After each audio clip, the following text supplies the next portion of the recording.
lagi bersama kami Nul Daily. Hari ini kita punya kasus umum, kasus yang sering terjadi ketika orang yang ingin upgrade SSD. Contohnya ini kebetulan ada laptop dari Dell G3 seri gaming. Dia bawaannya masih SATA dan dia pengen di-upgrade SSD-nya. Nah, kalau upgrade SSD ini orang pengennya harusnya dilepas terus dipasang SSD SATA kayak gini. Padahal laptop ini tuh sudah punya yang namanya SSD NVMe. Tuh, slot SSD NVMe di sini yang kamu bisa pasang dengan SSD pakai kayak gini, letak NVMe NV2000, kecepatannya bisa sampai 2500 MB/s. Itu lebih cepat daripada si SSD SATA yang paling mentok di 500. Ini lebih cepat. Jadi kita daripada kalian punya laptop yang modelnya mau pasang SSD SATA, saya rasa kamu akan lebih efektif kalau pakai ini. Jadi harddisknya tidak perlu kamu buang, kamu tetap bisa pasang.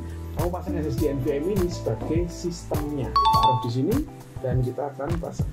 Nah, ini SSD sudah kepasang dan kita mau install dulu si Windows-nya. Jadi kalau ini kebetulan ada laptop yang main aplikasi SSD, sekalian kita pasang dan kita install. Untuk install kayak gini asli gampang-gampang aja. Kamu cuma butuh master Windows. Ini kebetulan kita pakai Windows 10 GBT. Habis itu kita hidupin dan install di ini. Nah, catatannya adalah kalau ketika kamu install kayak gini jangan ada storage SSD atau harddisknya yang kepasang, karena nanti biar boot sistemnya masuk ke SSD semua. Ini masuk ke instalan aja, tinggal install next. Nah, ini nanti yang tak bilang tadi, ketika kamu pakai SSD 1 itu nanti ketika dia bikin partisi pertama bootable-nya itu nanti dia semua ada di satu SSD, tidak campur-campur. Kita pakai yang home aja karena ini cuma buat ngetes, jadi biar cepat aja installnya. Habis itu tinggal di accept, next. Habis itu custom install. Nah, di sini nanti kalau kita new, ini yang tak bilang, kalau ini ada dua SSD itu biasanya bootable-nya pindah ke sini. Nah, ini dua ini biasanya pisah-pisah. Nah, tapi kalau kayak gini dia jadi satu SSD. Tinggal next, kita tunggu prosesnya sampai selesai. Keesokan harinya. Nah, kita sudah install dan di sini sudah ada sistemnya, ada di NVMe dan SATA ini buat storage. Dan kita pakai software namanya HDTool sama Crystal. Ini adanya yang kita pakai Nul Daily Tools, kumpulan dari software ini. Kita pakai yang 64 sama satunya HDTool Pro. Prosesnya nanti kita akan membaca, mengecek grafik dulu. Yang pertama kita pakai yang umum. Ini kecepatan yang bisa kita bandingin. Pertama kita pakai yang SATA dulu, kita tes. Nah, yang ini nanti kita bisa tahu kecepatan si SSD itu SATA itu maksimal berapa, di read-nya berapa, sama di write-nya berapa.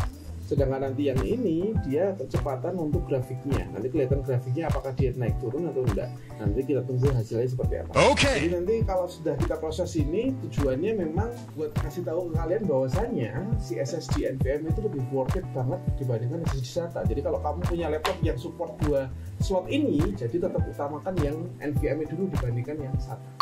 Berlama-lama kemudian. Nah, ini pengujiannya udah selesai dan kita akan bahas satu ujian dari sini yang kita bandinginnya mungkin nggak apple to apple, tapi akan menjadikan ke kalian biar tahu bahwasanya NVMe jauh lebih cepat daripada si SATA tadi. Jadi kalau kita lihat di sini dia pakai NetApp NV2000, dia kecepatannya hampir mengikuti spek yang ada di kardus, itu up to 2500 MB/s, yaitu adalah 2320 pengetesan pertama, terus habis itu turun, terus yang kedua dia di rate-nya dia di kena 2164, jadi kisaran hampir sama.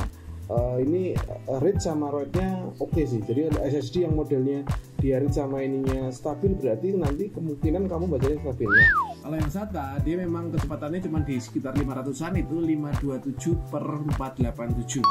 Artinya kalau untuk Crystal Disk ini secara spek memang NVMe jauh lebih besar, tapi memang yang kita tunjukkan di sini kalau kamu punya laptop yang model kayak gini, yang kita maksud adalah kalau kamu punya laptop model kayak gini dan ada dua opsi yang SATA atau NVMe, jelas pasanglah yang NVMe, jangan SATA, karena kecepatan SATA jauh di bawah si NVMe. Kemudian kita akan bahas yang namanya HDTool, itu berarti itu buat ngecek grafiknya. Kalau kita bahas dari HDTool ini dari si NetApp sendiri NVMe, dia memang grafiknya lumayan stabil ya. Dari pertama dia naik turun, habis itu dia nah artinya dia untuk performa oke, jalan lurus seperti ini. Nah, sedangkan yang SATA juga oke lurus, tapi lagi-lagi kecepatan dia mengaruh. Kalau ini cuma 500 dia sampai 2000. Nah, terus kita coba hidupin. Ini kondisi nyala. Set, berapa putaran? Lihatin. Wah, nggak nyampe satu putaran. Jadi artinya Artinya NVMe itu memang lebih cepat daripada si SATA. Nah, terakhir dari hasil pembuktian yang tadi, yang jelas siapa pemenangnya karena dia NVMe jauh lebih cepat daripada SATA.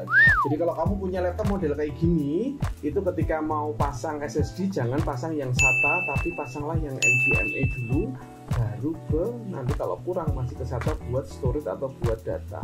Atau kamu bisa pertahankan si harddisknya aja di sini selama masih sehat, karena SSD itu hanya diperlukan untuk sistem Windows-nya saja, bukan untuk data gitu. Alright. Terima kasih yang sudah nonton sampai habis. Semoga video ini bisa bermanfaat buat kalian yang punya kebingungan antara update SSD mau yang SATA atau NVMe. Tapi yang jelas kalau untuk laptop yang support 2 soket kayak gini, jelas NVMe lebih utuh. Terus kalau buat kalian yang pengen beli SSD eMetak ini NV2000, bisa linknya ada di deskripsi ya teman-teman. Oke, terima kasih. Jangan lupa subscribe buat tonton video yang lainnya. Dan satu lagi, kalau yang pengen ikut gabung di Nul dari Hal, kita terbuka untuk umum untuk diskusi masalah laptop, PC, dan teknologi. Oke, terima kasih. Semoga bermanfaat. Dadah. Bang Puni mati.